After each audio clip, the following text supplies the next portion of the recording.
Well, it's not Christmas, but it's pretty close. It's the most wonderful time of the year. Football is back, and we are here to preview the 2025 season coming up here. I'm John Locke, along with Zach Sylvia. Welcome to this On the Sidelines football preview special.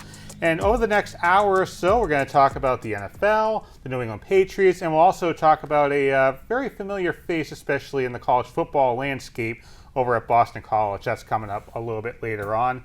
But let's talk about what's leading off, and that is the New England Patriots, who look to rebound from a dumpster fire of a 2024 under Gerard Maye. Of course, there have been a few changes made, including Mike Vrabel being named as the new head coach of the team. Now, the Patriots just finished up the preseason. From when we are recording this, they finished at 2-1, their best preseason since 2021. Zach, you were at the game where the Patriots scored 48. Treveon Henderson's first touch of a football was a 100-yard kickoff return for a touchdown. This preseason certainly has its fair share of ups and downs here, but just overall, your thoughts on the Patriots preseason and our first look at the team under Mike Vrabel.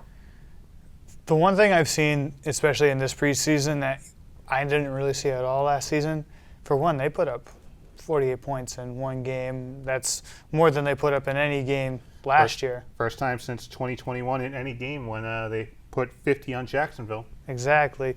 But they just look more explosive. Their offense is actually kicking the high gear. Will Campbell looks like a solid left tackle, pancaking the crap out of all, corners who come at him. And Treveon Henderson, he's ridiculous. First play from scrimmage.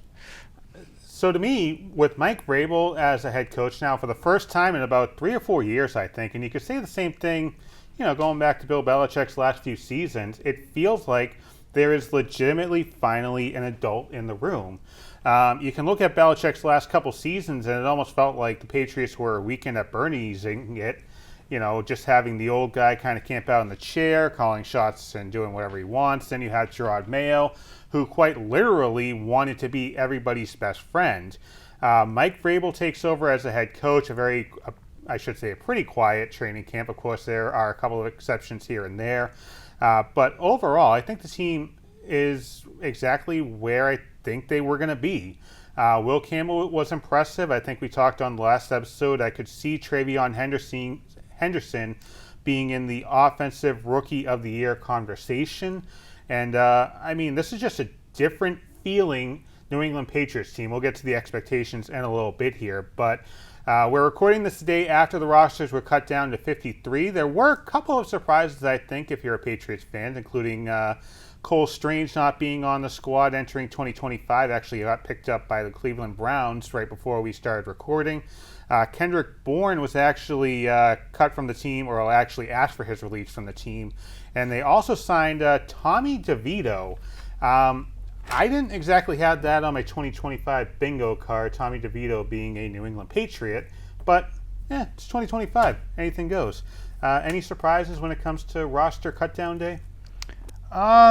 Not really, not in particular. The one that did surprise me was their 5th-round pick, Braden Swinson out of LSU, the edge rusher. He didn't have a very good preseason. He was very quiet the majority of the games, but they did re-sign him to practice squad after he wasn't claimed off of waivers. But other than that, even the Cole Strange one, that didn't surprise me at all. He did not look good throughout training camp. He did not look good throughout the preseason. And Jared Wilson won that job by a landslide. So not really any surprises for me. I wasn't terribly surprised by a lot of the moves. The Cole Strange one wasn't like, oh my God, that's the biggest cut I've ever seen. It was just kind of, they actually cut Cole Strange. Cool.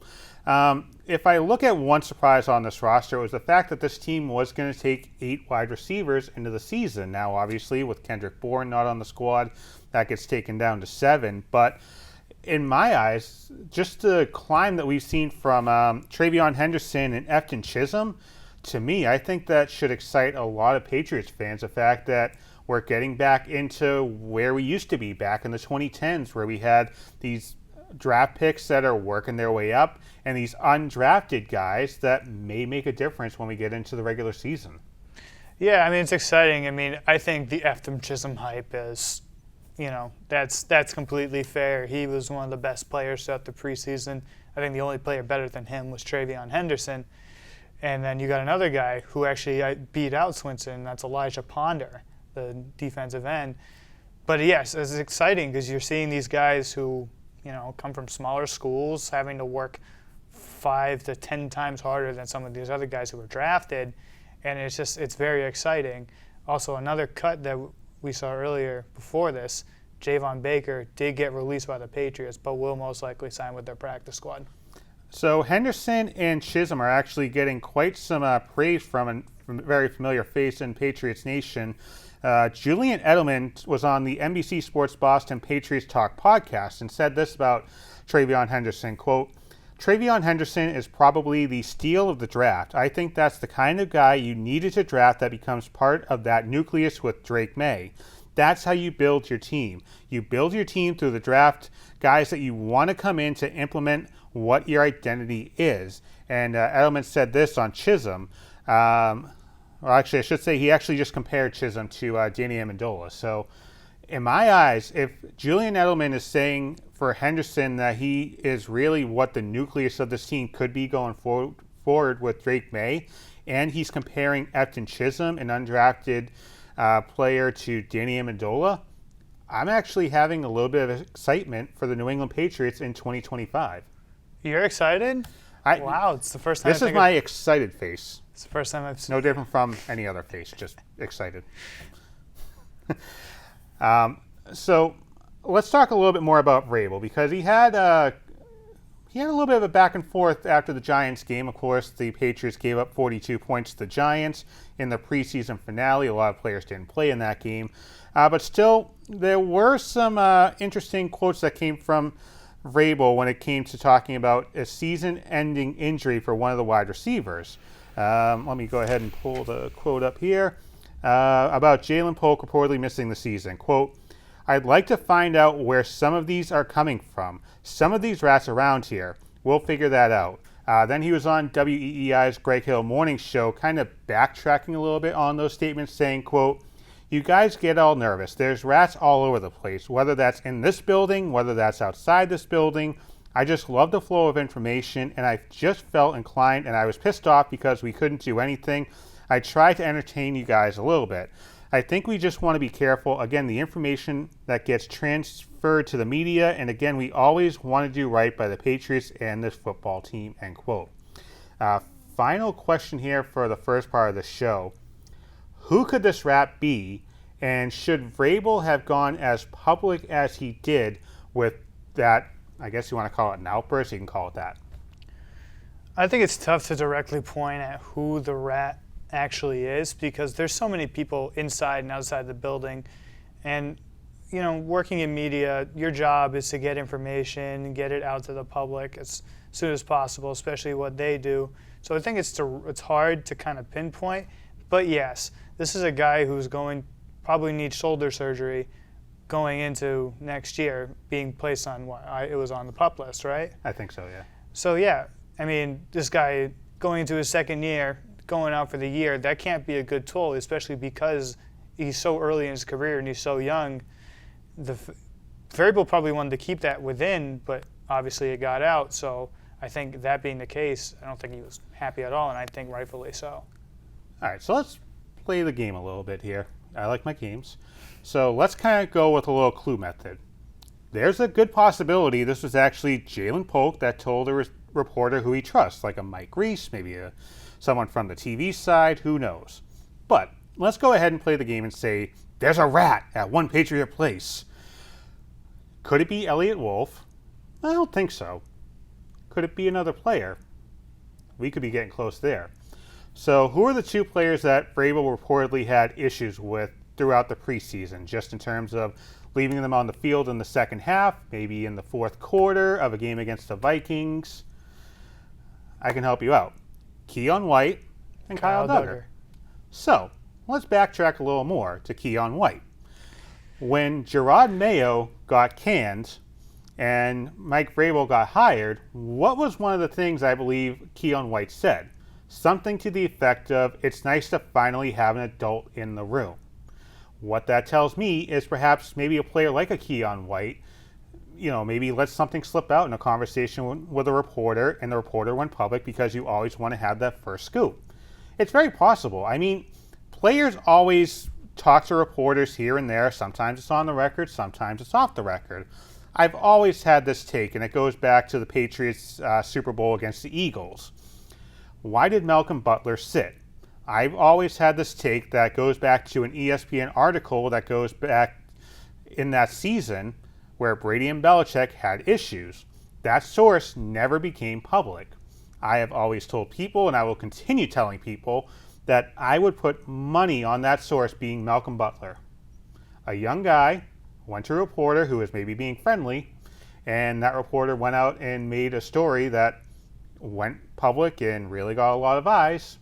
Maybe somebody got wind of it, and then, who knows, maybe that's why Butler didn't play in the Super Bowl.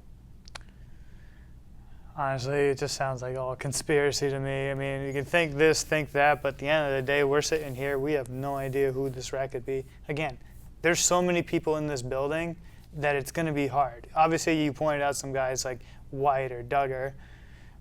Hopefully, it's not one of them. We hope. It's too hard to pinpoint. I like conspiracies. I like, get the little cork board with the strings going from here to there and there and there. Why not? We'll take a quick break here. When we come back, how will the Patriots do in 2025, the second season for Drake Maye, and what are the expectations going to be for Drake Maye coming up in 2025?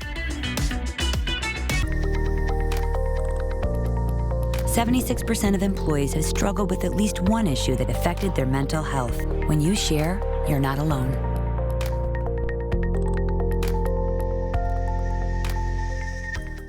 Back here on the show as we continue previewing the 2025 season for the Patriots, specifically here in the first half of our show.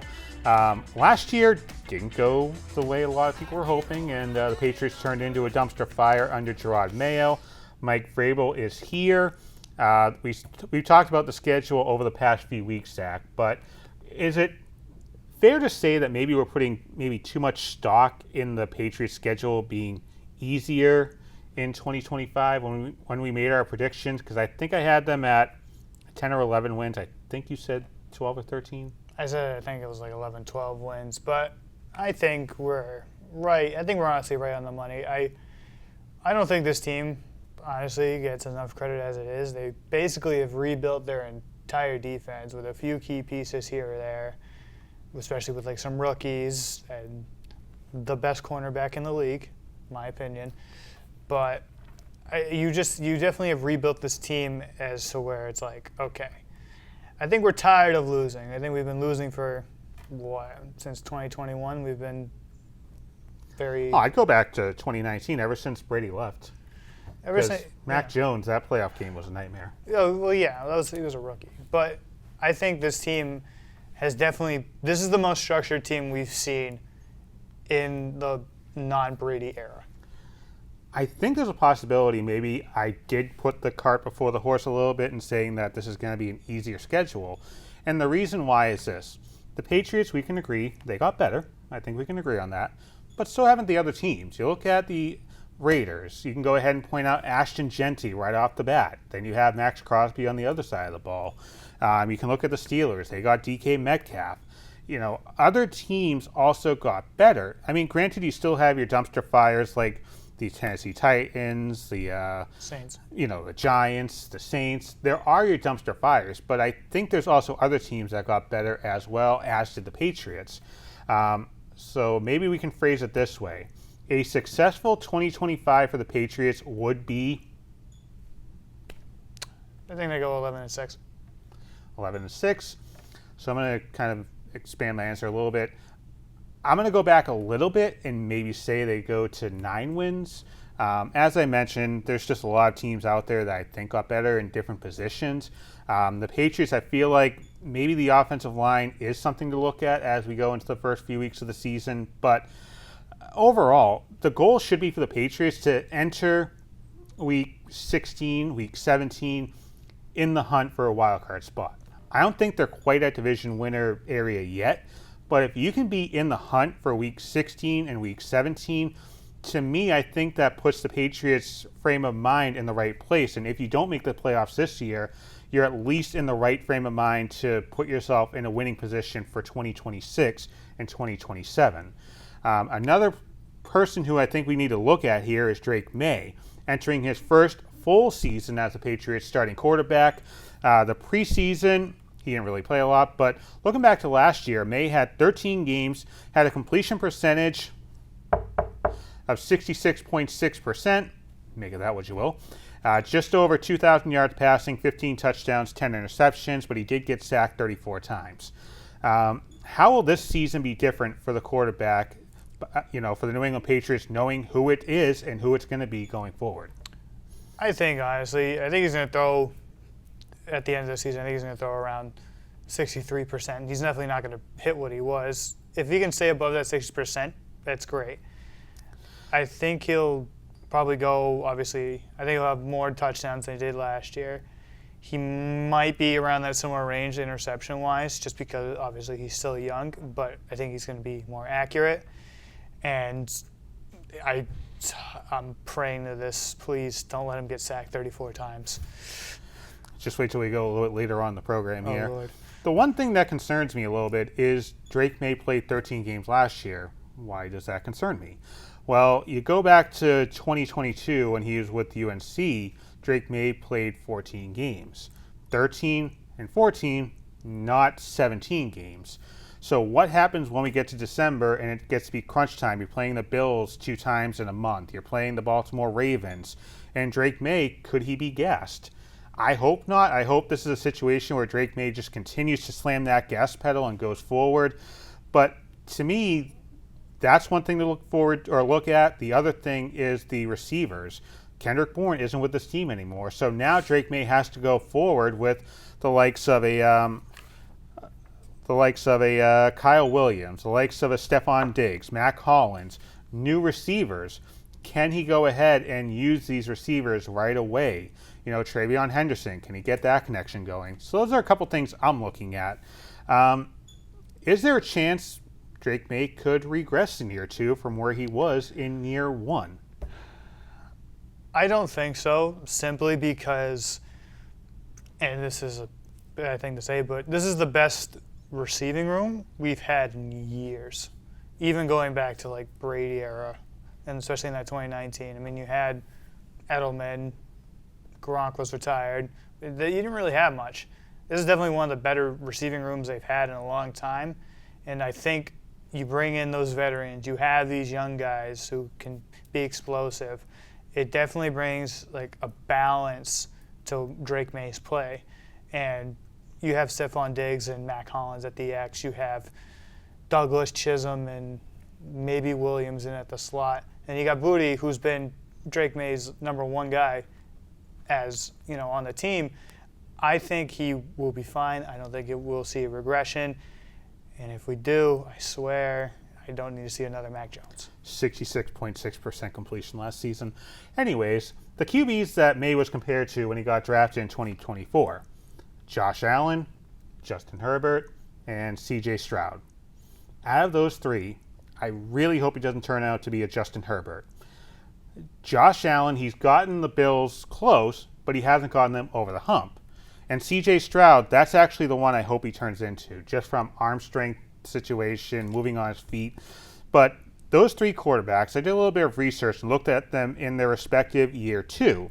So Josh Allen in year 2 of his career played 16 games when it was a 16-game season, had 20 touchdowns, 9 interceptions. They finished 10-6 and lost to Houston in the playoffs. Justin Herbert in his year 2 in 2021 played 17 games, had 66.6 completion, down 1, 38 touchdowns, 15 interceptions. Chargers finished 9-8, missed the playoffs. And C.J. Stroud in his year 2, 17 games, 63% completion percentage, 20 touchdowns and 12 interceptions. Houston would finish 10-7 and lost to Kansas City in the divisional round. You look at the different first-round quarterbacks this year, in 2024 when Drake Maye was drafted. Caleb Williams sacked 68 times. Jaden Daniels sacked 47 times. Michael Penix Jr. Penix for any Atlanta station that puts a graphic up there. He was only sacked 4 times. He played 5 games, and Bo Nix was sacked 24 times and played 17 games. So a lot of these quarterbacks are getting hit hard. So I mean, Drake Maye, I think you can kind of put him in that category. I think right now your first-round quarterbacks from 2024 are all kind of around the same area. But I just thought maybe looking at those year 2 stats for Allen, Herbert, and Stroud, the 3 players who Drake Maye was kind of compared to coming out of college, would be interesting because I think we kind of agreed 9-10 wins maybe is the goal for Drake Maye. I agree too. And I mean, obviously, if you could put up Justin Herbert year 2 numbers minus the 15 interceptions, 38 touchdowns, great. If he does Josh Allen and CJ Stroud type numbers, great. It's more than what he had last year. It's going to be less interceptions. It just, where he needs to find it is consistency. Because a lot of those interceptions last year, and I don't know if you agree with this, a lot of those were on the receivers too. Yeah. Not all of them were on him. Some of them, yeah, they sailed, but a lot of them were like, holy cow, catch the ball, that's on you. I don't think he's going to have a season like any of those guys. I think he's going to have a season like Drake Maye, and I think he's going to do very well. It's like a Switzerland answer right there. He's going to have a Drake Maye season. He also doesn't have Keenan Allen catching his passes, but that's another story for another time. Got Stephon Diggs. The one thing I'll leave this segment with is this is the first time in a long time Drake Maye actually has something to play for. He isn't dealing with the 2024 season where it's, Drake Maye completed a pass. Drake Maye had 2 touchdowns. Look at that zip on the ball. This is the first time in a little bit Drake Maye is going to be expected to take this team to the promised land. We will take a quick break here. When we come back, it was a fun night down at the City of Champions in Brockton, Massachusetts, Campanelli Stadium, hosting a Heisman Trophy winner, a night about charity and fun after the break. Heading into the city? Don't even think about driving. The T is by far the best value in the city. Park with ease at one of the many MBTA lots or garages with rates that beat anything in the city. You just have to tap your phone or contactless card and ride. No machines, no stress. It's modern, fast, it's easy. And the best part, you get dropped off steps away from where you want to go. Hop off at Park Street, explore the State House, Boston Common, and the Theater District. And don't miss a concert at the Orpheum. Ride smart, ride the T. So many reasons to get on board. Back here on the show, we're going to take a little bit of a break from football because we're going to talk baseball and getting a little more local with the Brockton Rox. They invited Doug Flutie to the City of Champions, and it was a great night because it was a night of baseball, a night of fun, and also a night of charity. There have been many local celebrities and athletes that have entered Campanelli Stadium over the last 25 years, and some even donned the Brockton Rox uniform. Bill Murray, Oil Can Boyd, Spaceman Bill Lee, and of course new part owner of the team, Baseball Hall of Famer Jim Rice. On August 21st, another name was added to that list, former Boston College Eagle quarterback and Heisman Trophy winner Doug Flutie. The 3-time Grey Cup winner started the game for the Brockton Rox, who faced longtime rival the Quebec Capitals. The QB lent his talent to the Rox for a couple of batters as part of a charitable effort involving the team and Eastern Bank, who Flutie serves as a corporate spokesperson for. The night also served as an opportunity to promote the House of Possibilities, which opened back in 2009. The 11,000 square foot building located in Easton has been committed to providing children and adults with disabilities and their families with a life-changing path to greater independence. The group provides disability services to over 300 children and adults annually from over 60 communities here in Massachusetts.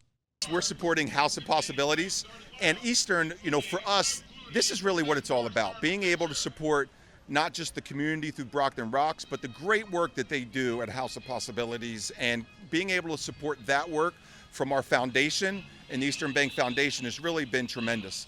The things that they do in the community here in the South Shore really make a difference and transcend and transform so many people's lives.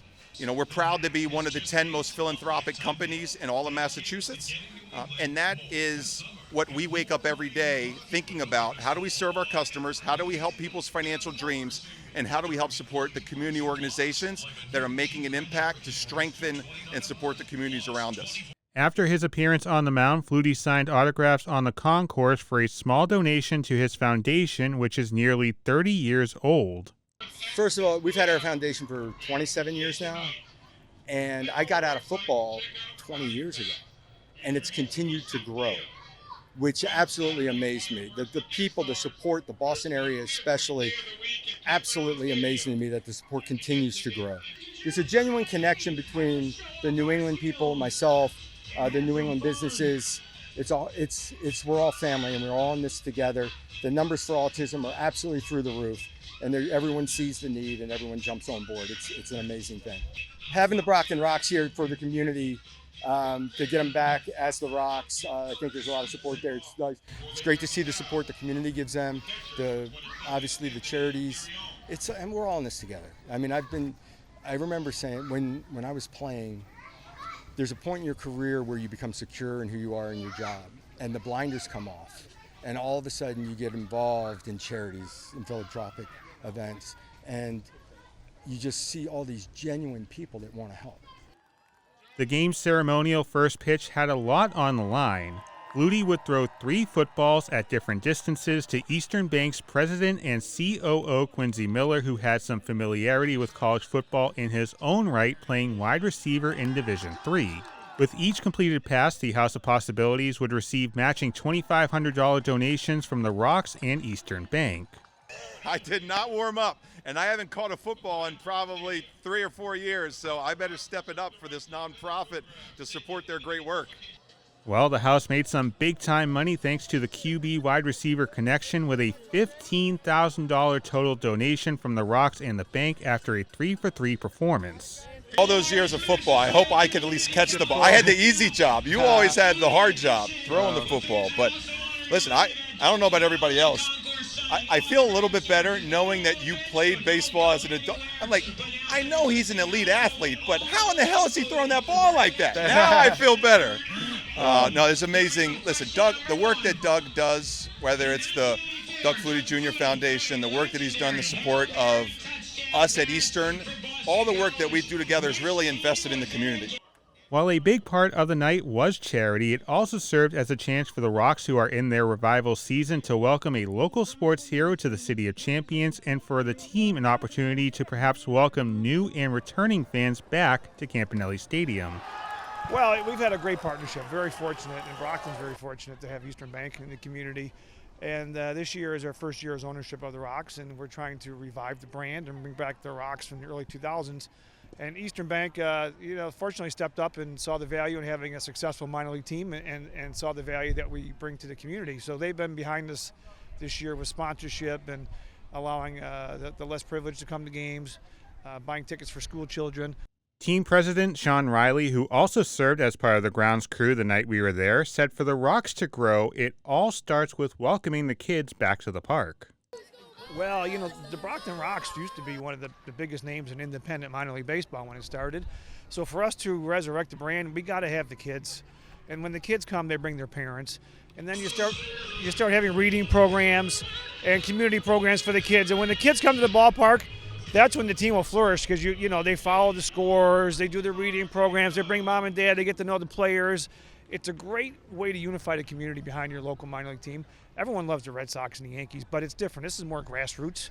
Kids and adults helped welcome Doug Flutie in from the bullpen, where Brockton Mayor Robert Sullivan presented a proclamation and proclaimed Thursday, August 21st as Doug Flutie Day in the City of Champions. There's some people around Brockton that want to fight a lot of Natick people. We go head to head now. We go back to 70s and Super Bowls and high school Super Bowls, and it's a wonderful thing. The people of Brockton, the mayor, the ball club, everything. I'm very honored and very humbled by being acknowledged like that. And for them to allow me to dress up and act like a kid for 15 minutes made my day. When number 22 took to the hill, he was scheduled to face one batter, but the crowd got to enjoy a second at-bat where Flutie would get the batter to hit into a fielder's choice. At the end of the night, though, it wasn't about the box score, but instead the memories made for both players and fans. I still play old man baseball. I can't help myself. So I can still throw, my arm work. I can throw a curveball. I can throw a knuckleball. I had a couple of pitches. And when I threw a knuckleball and they saw it, they were like, it's on. We got a chance. This is going to be fun. So they're all in my corner and rooting for me. Some are serious questions, baseball question, whatever. But for the most part, they're just in my corner saying, hey, give them hell. And, oh, you got to throw that. Or you got to do. And even coaches walking over, give you a little scouting report on the first hitter and things like everything was genuine. That bullpen session was a lot of fun with the kids. My arm feels great. The lower back's always tight. I just had a knee replacement like 3 months ago. There are a lot of other things breaking, but the arm works. He held his own. He was putting it right, throwing darts right over the plate and everything. He was right on. I mean, it says, we old guys can still throw, So the cool thing about being there is seeing all the Doug Flutie jerseys. There was one from his CFL days I saw in the other dugout. There were some Flutie Flake boxes, and I mean, there was something for him to sign from every fan, I think. But I did also take a second to go to the concourse and ask some young sports fans on their take on what was the bigger play in Doug Flutie's career, the Hail Mary pass against Miami or the dropkick also against Miami. I'm Rob. My name is Teddy. I'm Ryan. Randall. Roger. Robbie. Now, do these kids know about the two big plays in Doug Flutie's pass, the Hail Mary and the dropkick? I know the Hail Mary. I know the dropkick. All right. I know the dropkick. Dropkick? Growing up as a Patriots fan, we gotta know the dropkick. That's a good one right there. Oh yes. Is one of the best. All right. So which one was better, dropkick or Hail Mary? Hail Mary. I gotta say dropkick. Dropkick, definitely. Dropkick. All right. I'm the odd one out. So the Hail Mary, it's the best play in all sports. One of the best plays in all sports. I think the dropkick. So I don't know if it's recency bias, because I don't even think those kids actually saw the dropkick in person. I had no idea. But Zach, I'll ask you, the bigger Flutie play, dropkick against Miami, Hail Mary against Miami? The Hail Mary. I don't think there's any doubt that the Hail Mary was a better play. And it was 100 times more difficult to actually complete against a very good Miami team instead of when he was 37 years old doing a dropkick in a game that they lost. Yeah, so I think that was the first dropkick field goal since 1941, I believe. I had no idea that was actually, possible to do dropkick the field goal. But I agree with you. I'm going to go with a Hail Mary because to complete a Hail Mary pass in the end zone, you think about where Miami was in the college football landscape. To me, I would put that as the bigger play, but don't forget, a lot of the kids I talked to, probably 10, 11 years old, so they were nowhere even close to being around for the Doug Flutie game. I wasn't either. I mean, you were born like in 2009 or something. 04. We'll take a quick break on the show. We have On the Sidelines overtime coming up. We will continue our football preview special. We'll expand things a little bit to the NFL as a whole. Could Kansas City do something not done in 35 years? We'll talk more on that after the break.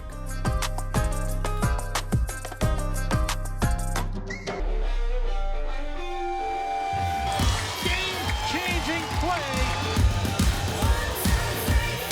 Pulls up, turn around to win it. Got it!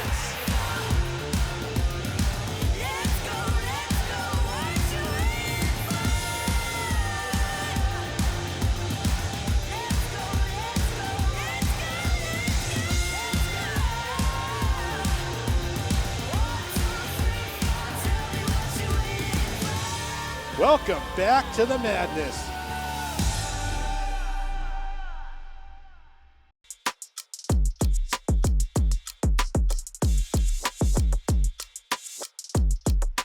On the Sidelines overtime coming at you, John Locke Zach Sylvia with you. We spent the first half hour talking about the New England Patriots 2025 preview. We also showed Doug Flutie throwing a few pitches as well. But let's get back to football and let's talk about the 2025 season coming up for the Kansas City Chiefs. We all know about the huge news in 2025. Obviously, the fact they're going to have to plan for a wedding at halftime of the next Kansas City Chiefs Super Bowl because she said yes, Zach. She said yes. I know you're excited about that. Okay, I guess not. Anyways, we can talk about football. And Kansas City looking to do something not done since 1990 to 1993, and that is make 4 straight Super Bowls. They are 2-1 in their last 3 Super Bowl appearances. They obviously got shellacked against the Philadelphia Eagles earlier this year. But is there a chance, albeit maybe small, we are seeing the beginning of the decline of the Kansas City Chiefs as a dynasty-like team? Yes. Yeah. 100%. You look at this team, and Mahomes is going into his, 10th year now, I believe. Travis Kelce's 8th, so a couple more years. Travis Kelce is 100 years old, can't move like he used to as a tight end. It's my time he's going to be in the right place now with all the wedding planning going on.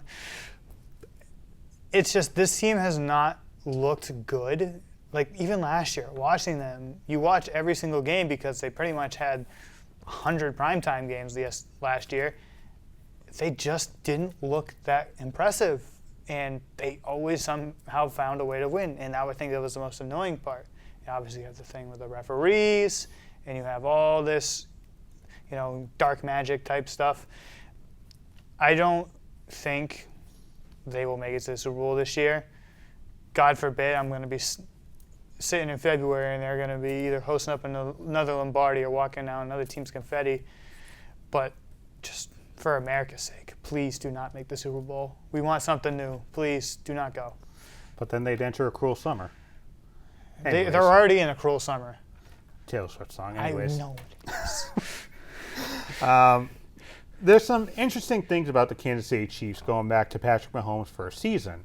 Obviously, they've gone far in the playoffs, winning 3 Super Bowls, but 2024, they had 15 wins. 23, they had 11. 22, they had 14. 21, they had 12. 2020, they had 14 wins. And 2019, they had 12. So it seems like there's kind of this roller coaster ride of success for the Kansas City Chiefs. So with that being said, if they come off of a 15-2 season last year, well, stats say this year probably going to be a little bit lower as far as the win total goes. Obviously, the big story has been Rashee Rice, who's probably going to miss 6 games of the NFL season coming up. Yeah. So there goes a prime target for Patrick Mahomes to look at. The Chiefs also traded away Joe Thuney. So that's a little bit of protection gone for Patrick Mahomes. I think other teams, kind of like with the Patriots, other teams also retooled. So I think one team to look at that could maybe usurp Kansas City as far as the top of the AFC is the Baltimore Ravens. They've made a few interesting moves. They improved the offensive line. They also signed DeAndre Hopkins. So you look at that wide receiver core, Zay Flowers, DeAndre Hopkins, if they can all stay healthy, I think they could truly give the Kansas City Chiefs a run for their money. Totally. Their defense is probably what's going to take them over the top. Lamar Jackson, he plays at MVP levels, honestly. He should have won over Josh Allen. I think he had the better season last year. That defense. And they just signed Hamilton to 4 years, $112 million. So they're going to have him for a while. But the Chiefs, it's just, especially offensively, they are not a great team. Yeah, Patrick Mahomes, top 5 quarterback. Maybe even you can make an argument for top 3. It's just a question of, without Rashee Rice, who's going to be in jail for, a month? Well, I don't know about the jail part, but I know he's going to miss 6 games because of what the NFL is going to do. So you're going to face a substantial amount of time without Rashee Rice as a weapon for Patrick Mahomes. Exactly. So then now you only have really Xavier Worthy, who not great. Marquise Brown, who's coming off an injury. Again, I said 40-year-old Travis Kelce. It's just not the same Chiefs team. But again, I'm going to sit here in February, and they're going to be, again, hosting East Lombardi because this is who we are. We talk about them time in and time out, saying that they're not the same team. They're not going to be as good. And yet somehow they always prove us wrong. You know what would be kind of cool to think about? I mean, we are recording this on August 27th, so don't make fun of me on YouTube with a little word bubble there in the corner. The Patriots cut Kendrick Bourne. Don't even do it. Don't even say that. No, I can't. He's going back to San Francisco. The Chiefs probably could use another receiver. Just saying. They got Tyquan Thornton.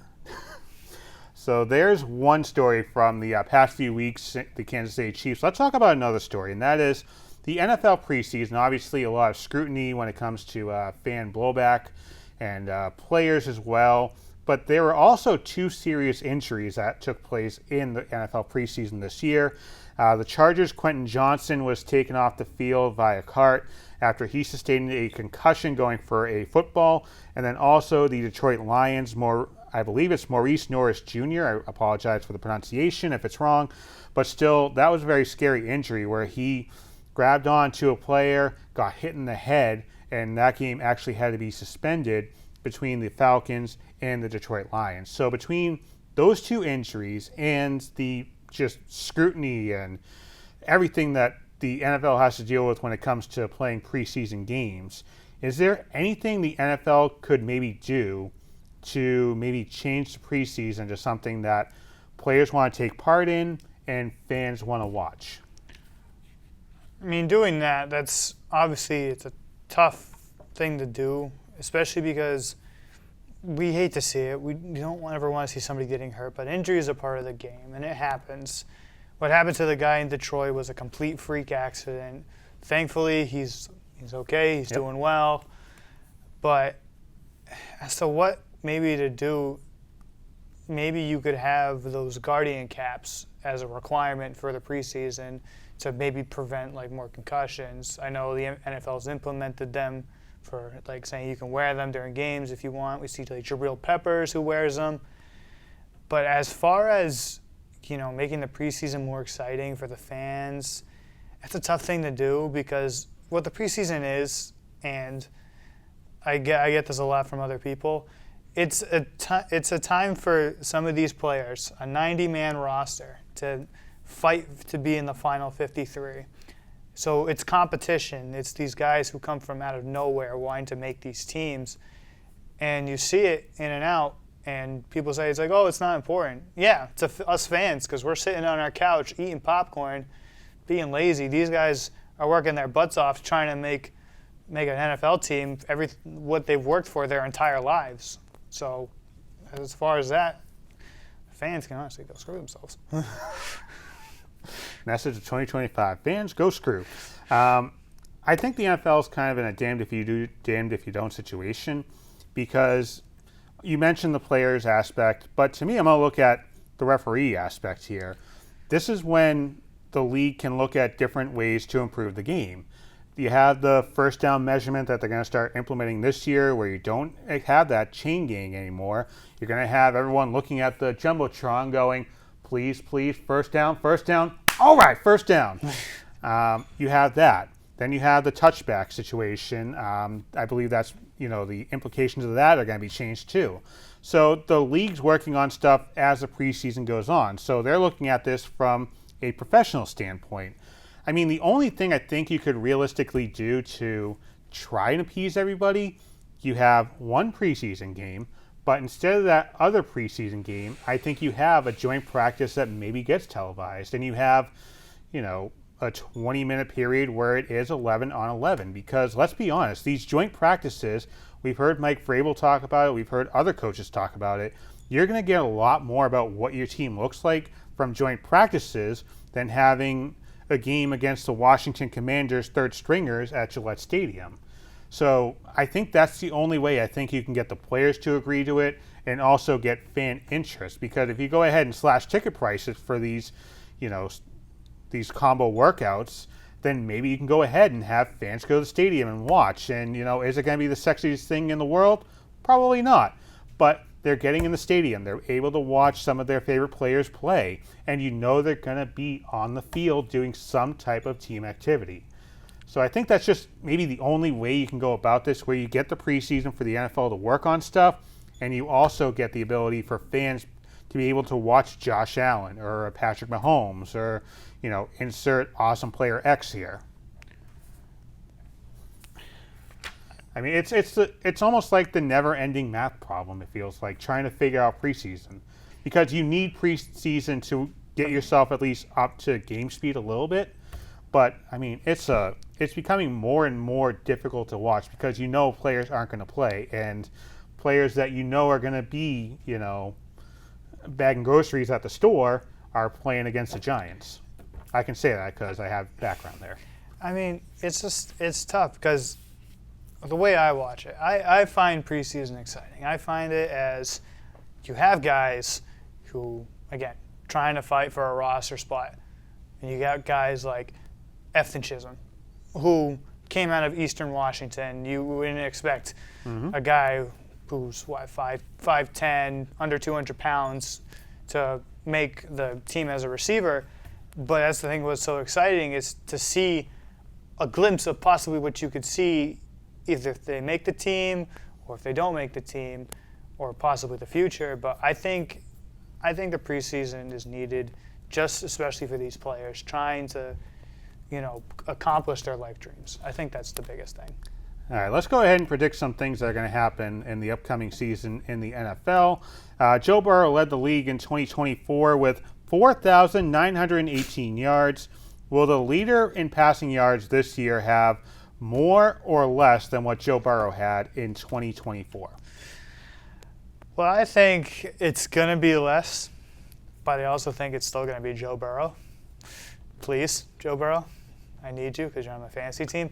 But almost 5,000 yards is ridiculous. It's been done twice in the last 5 years. It's because the NFL is moving towards a more offensive league now than it was in the past. I think a lot of your top teams, like a Buffalo, a Baltimore, Philadelphia, the issue you run into when you're talking about the passing game is you have a Saquon Barkley, you have a James Cook, you have some of these you have some good running backs that are taking away the passing yards from the quarterback. I'm going to go with more, and you're going to love this because I'm going to say Joe Burrow, because there's a lot on the line for the Cincinnati Bengals. You think about what they had to shell out for cash this year, just the 2 wide receivers alone, not to mention Treveon Henderson, to keep everybody happy. This is truly a window closing situation, I think, for the Cincinnati Bengals, because I don't think you can go forward with the amount of money you're spending on this team, into 27, 28. You can't do that. I don't think so. So I'm going to go more. I'm going to go with Joe Burrow. Saquon Barkley led the league with a mind-boggling 2,005 rushing yards. Will the rushing leader have more or less? Less, because to even reach 2,000 yards, especially in a pass-heavy league as the NFL is now, is definitely tough. And if I'm going to predict any running back leader, I think that it will. It's going to be a hot take. I think it's going to be Jahmyr Gibbs. I think Jahmyr Gibbs is going to be the NFL rushing leader. 2,000 yards is difficult to do. Last time that was done, Derrick Henry back in 2020. So I'm going to take the under on that one. I don't even know if Saquon Barkley can do that because it was difficult to try and get him to play the entire season. So I'm not going to give you a name specifically, but I'll take less. Finally here, second to final. Washington was a surprise team last season with 12 wins on the season, making the NFC Championship game. Who will this year's Washington surprise be? Well, Washington-like surprise be. It's Patriots. You can get mad at me all you want. I think it's going to be the Patriots. I'm going to be a delusional fan right here, right now. You look at the way this team is built, the way they're coached. I think they're going to surprise a lot of people. I'm not saying they're going to have 12 wins. I'm not going to say they're going to be 12-5, but I'm saying they are going to be the NFL's biggest surprise.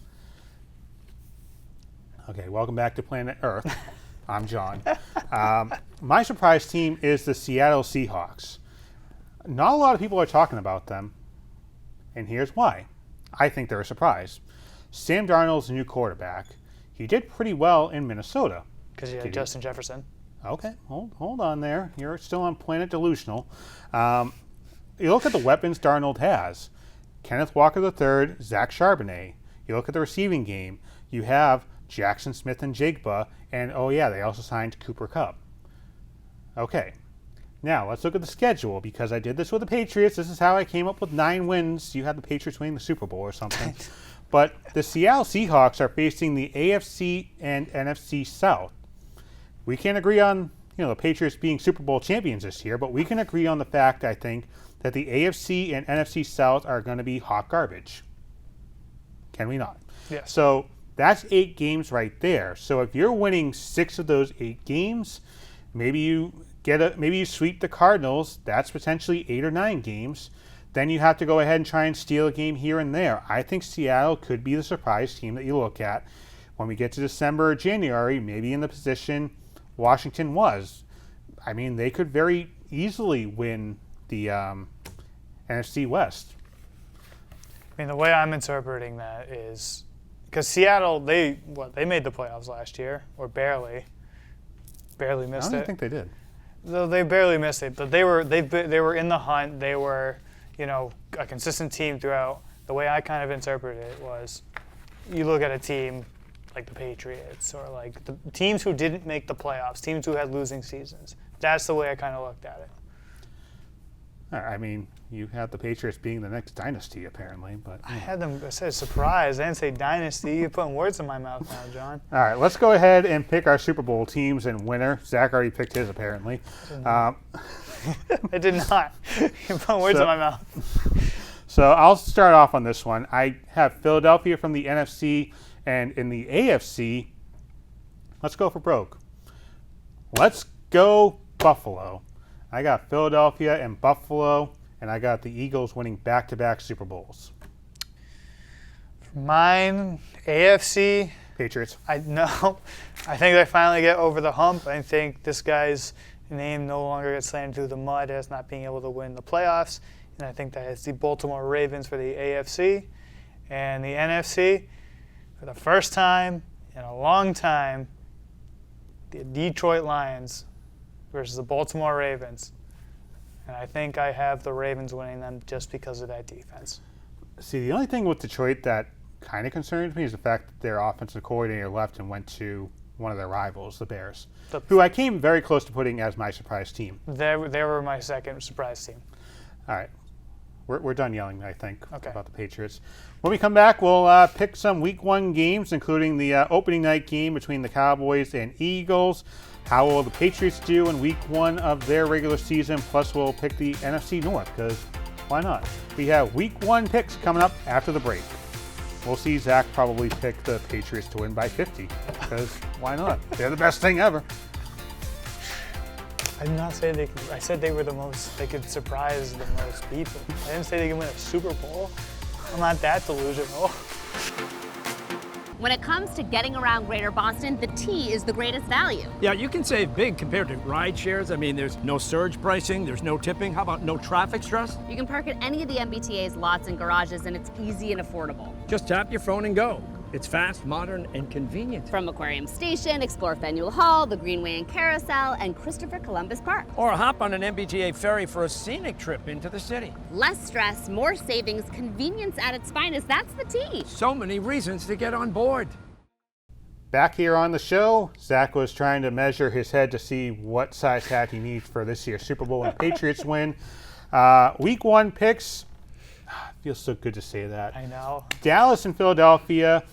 Philadelphia coming in as of this recording as a 7-point favorite. Now, a lot of these spreads, entertainment purposes, are because when we're recording this, there's still another week plus before the season, so it's going to be kind of weird and different probably when we get to Sunday. So, Dallas, Philadelphia, 7-point favorites for the Eagles.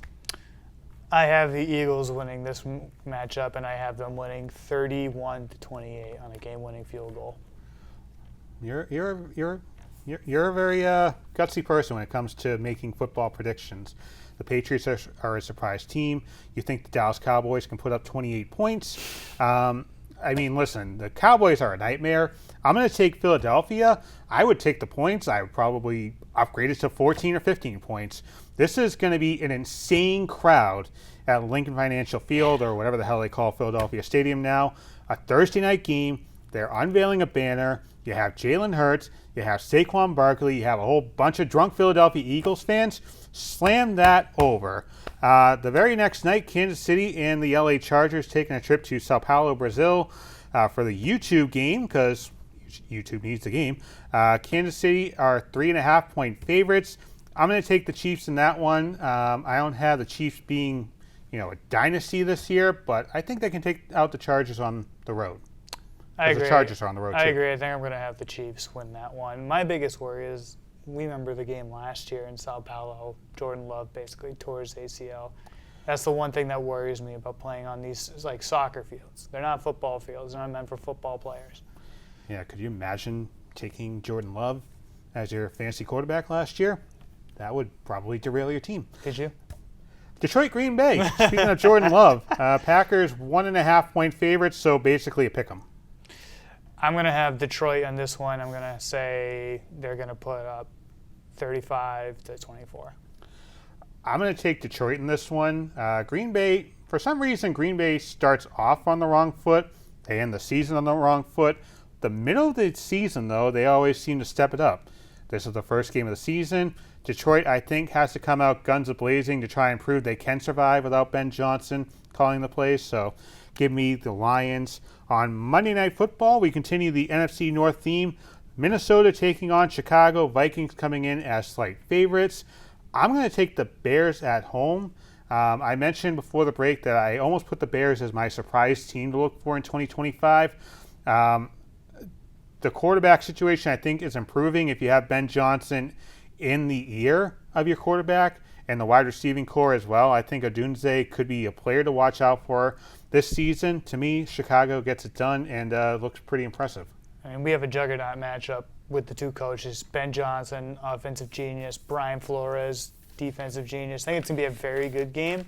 I don't know if it's going to be a high-scoring game, but if that's the case, if it's going to be more of a defensive battle, I'm taking Minnesota. Caleb Williams and the rookie J.J. McCarthy, because McCarthy missed all of last season with that knee injury. Baltimore Buffalo Sunday Night Football. I have Buffalo as my AFC representative in the Super Bowl. Why not get things started early? Bills win. Same thing with me. Baltimore wins that game as well. And finally, the Las Vegas Raiders taking on the New England Patriots. Patriots, feels weird saying this, first time I think in a long time. Patriots coming in as favorites as of this recording. 3-point favorites against the Raiders. Who you got? I got the Patriots. Of course. 25-20.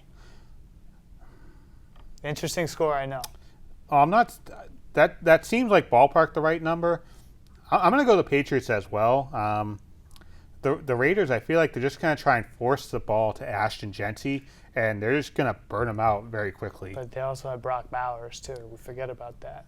And one interesting thing to note, we talked about Brockton earlier in the show. How about this? Mark Davis, I believe, is going to be in the City of Champions the day before the game. So apparently Al Davis was actually born in Brockton. Didn't know that. That's interesting. So over at City Hall in Brockton, they're going to go ahead and unveil a plaque, and I believe some of the Raiders ownership, including Mark Davis, Al's son, is going to be there. So just a little interesting note to end the show. We're going to have a new look show hopefully coming up next time, so why not end things with a fun fact? Exactly. And Zach's still going to go ahead and put his bet in for the future for the Patriots to win the Super Bowl. That's right. That'll do it for this episode of the program. Thanks for watching, and we'll see you following Week 1 of football.